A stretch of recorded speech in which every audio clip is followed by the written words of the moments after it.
Hey, welcome to Vance Tried It. Today we're going to be making some new Pillsbury monkey bread. This is a monkey bread kit that Pillsbury just came out with, and we're going to be making it. Now, monkey bread is pretty special in my family, in large part because every Christmas, especially when my kiddos were young, we would go to my in-laws' home for Christmas, and every Christmas morning we would have monkey bread, and it's just basically rolls that my mother-in-law would put in a bundt cake, and there would be this caramel sauce on it and pecans, and it was delicious and a great memory. And so I want to try and make this kit for you and see how it holds up. And so the first thing we're going to do is they have this little sauce packet right here.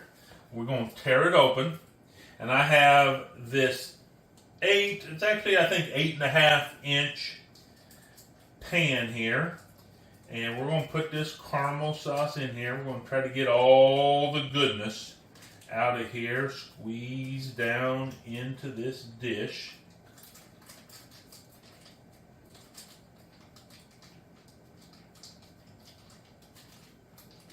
Just like that. And then we're going to add to that 2 tablespoons of melted butter. And we're just going to give that a good mix in there. You don't have to have it perfectly mixed together, just a little bit of a mix. And then we're going to put that to the back, and we're going to move on to the next step here, which is, of course, this roll right here, which is familiar to you if you've ever had any of their biscuits or crescent rolls or anything like that. It's just that type of container. That's how I do it. You can just twist it, I guess some people do, but I like to hit it on the counter.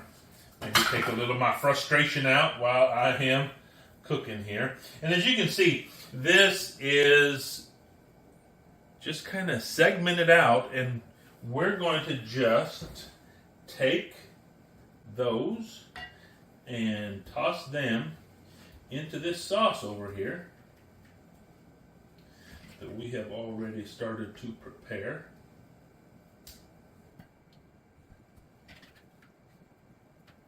One, two, three, four, five, 6. And there's 6 times 7 is what? 42 of these little pieces of dough in here.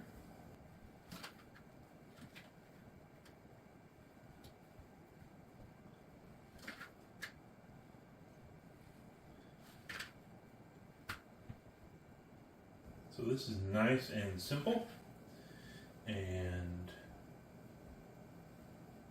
doesn't take much time at all, as you can see right there. And then we're just going to mix this all up in here. Now, it gives you a variety of different pans you can use.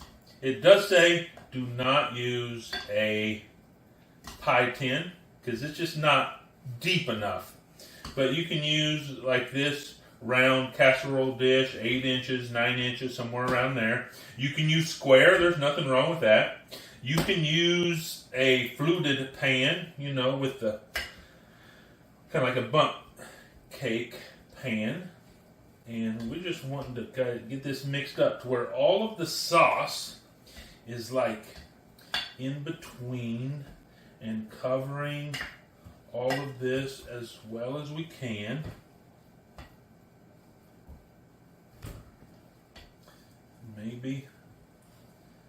Probably try to get it from the bottom up onto the top where while it's cooking it can seep down maybe. I don't know, I've never done this before. I try only to do things on this channel for the most part. There are some exceptions, but for the most part it's stuff that I haven't ever tried before. So you're trying it right here with me live for the very first time. So that seems to be pretty well mixed up.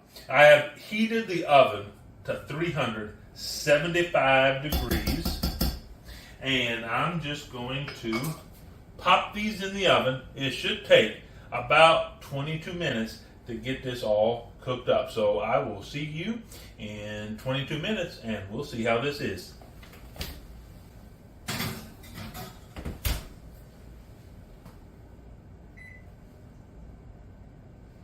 Okay, so we have about 10 seconds left on our timer. I wish y'all could smell the aroma that's just flowing through the house right now. Oh, there it went. That's our 10 seconds. Let's turn this off. Oh, turned off by itself. Shows you how often I use the timer on my microwave. So let's go ahead and check on this and probably pull it out of the oven.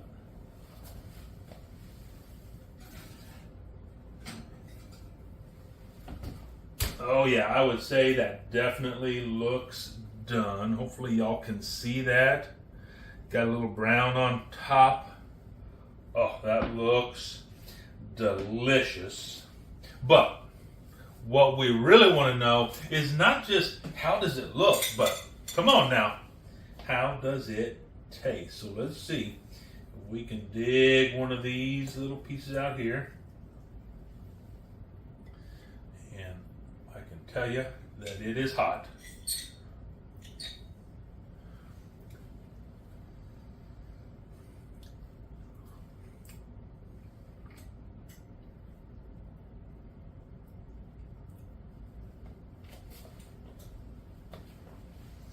Yeah, I mean it's pretty good. Would I say it's great? No, it definitely does not taste like homemade monkey bread, in my opinion. Now, what we typically would do, and maybe this is what we should do with this, is we would typically let it cool a little bit and then dump it out onto a plate so all the gooey goodness is flowing over what is now the top of it.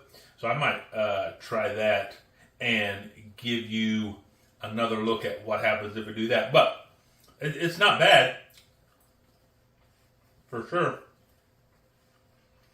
Just don't taste enough of the gooey goodness. So I tell you what I'm going to do. I'm going to let this cool a little bit. I'm going to dump it upside down onto a plate.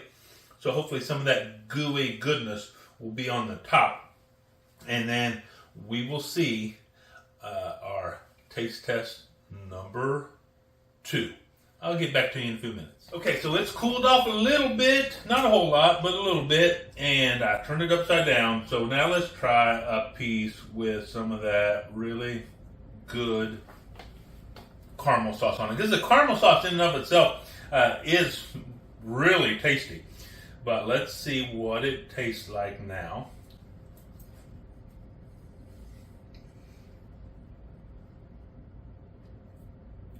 Yeah. So, I guess here's my take on this. If you are someone who has eaten a lot of monkey bread, like homemade monkey bread, this probably isn't going to be very satisfying. And if you just want something sweet and easy to make, I mean, maybe this would be all right for you. But if you're wanting some real monkey bread, this probably isn't it. I think one of the problems is also the bread itself definitely tastes more like a biscuit than like the more fluffy roll. And it's just a lot more dense than really what I would be used to having in monkey bread. But I tell you what, you know, this monkey bread is really a favorite of my family for Christmas breakfast, the homemade version anyway. And so, why don't you tell me what is your favorite Christmas morning breakfast? And then, look, if y'all would like to see me make some homemade monkey bread, let me know down in the comments. Just tell me what's your favorite Christmas morning breakfast and whether you or not you would like to see me try to make some homemade monkey bread. But hey, I think the bottom line is I tried it, so you don't have to.